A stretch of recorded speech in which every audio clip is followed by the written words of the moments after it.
దంచి కొడుతున్న వానలు. ఆసిఫాబాద్ జిల్లా బెజ్జూరులో 23.4, ములుగు జిల్లాలో వెంకటాపురంలో 23.1 సెంటీమీటర్లు 12.5 గంటల వ్యవధిలోనే నమోదు. అంతకుముందు 24 గంటల్లో వెంకటాపురంలో 25.8 సెంటీమీటర్లు. ఈ సీజన్లో ఇదే అత్యధికం. ములుగు జిల్లాలో పర్యటించిన మంత్రి సీతక్క చేపలు పట్టేందుకు వెళ్లి ముగ్గురి గల్లంతు. పిడుగుపాటుకు ఒకరు మృతి. నేడు ఉత్తర తెలంగాణలో అత్యంత భారీ వర్షాలు. సో ఇవాళ భారీ వర్షాలు రాబోతున్నాయి. అండ్ అలాగే అందరూ కూడా అప్రమత్తంగా ఉండండి. బట్ ఈ వర్ష నమోదుతో హైడ్రా మాత్రం ఈ విషయంలో చాలా అద్భుతమైనటువంటి పని చేస్తుంది హైడ్రా టీం. అండ్ ఎక్కడ ఏదున్నా సరే ఇమీడియట్గా హైడ్రా అక్కడికి వెళ్ళిపోయి వాటర్ని మొత్తం కూడా క్లియర్ చేసే ప్రక్రియను పెట్టుకున్నారు. అండ్ అలాగే రంగనాథ్ గారు కూడా మరి ఫీల్డ్ విజిట్ చేస్తూ ఉన్నారు. ఎక్కడిదక్కడ మరి ఎట్లా రూట్స్, ఒకవేళ డ్రైనేజ్ లేదనుకోండి, నీళ్ళు అక్కడ నిలువ ఉన్నాయి, సో ఆ నీళ్లు పంపించే ప్రక్రియ హైడ్రా చేపట్టింది. సో చాలా అద్భుతంగా ఈ విషయంలో మాత్రం హైడ్రా టీమ్ చాలా అద్భుతంగా పనిచేస్తూ ఉంది. సో ఇక్కడ ఒకవేళ ఏమైనా సమస్య వచ్చినా హైడ్రా నెంబర్కి, హైడ్రా ఆఫీస్కి కాల్ చేస్తే మీ ఏరియా పేరు అవన్నీ కూడా చెప్తే ఇమీడియట్గా హైడ్రా టీం అక్కడికి వస్తుంది. అండ్ అలాగే హైదరాబాద్లో హైడ్రా ఉంది, బట్ మిగిలిన జిల్లాలో కరీంనగర్ కావచ్చు, నిజామాబాద్ కావచ్చు, అండ్ అట్లాగే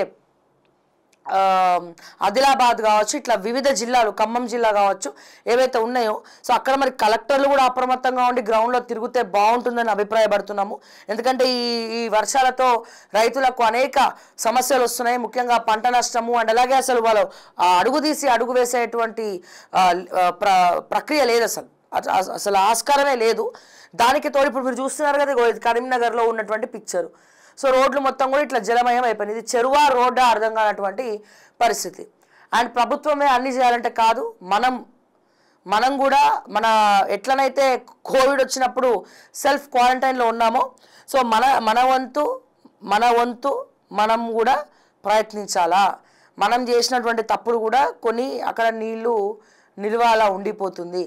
సో అట్లా కాకుండా అట్లీస్ట్ ఫ్యూచర్ జనరేషన్కి ఇబ్బంది కాకుండా ఉండాలంటే ఇప్పటికే మన జాగ్రత్తలో మనం ఉంటే చాలా మంచిది. ఉట్టిగా ప్రతిసారి ప్రభుత్వం అనడానికి లేదు అక్కడ, బట్ ప్రభుత్వంతో పాటు మనం ఏం చేస్తున్నాం అనేది కూడా ప్రతి ఒక్కరు ఆలోచిస్తే ఎక్కడ ప్రాబ్లమ్సే ఉండవు.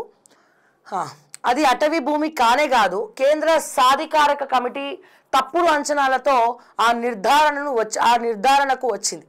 ఏ చట్టం ప్రకారమైన కంచగచ్చిబౌలి ప్రాంతాన్ని అటవీ భూమిగా వర్గీకరించలేము.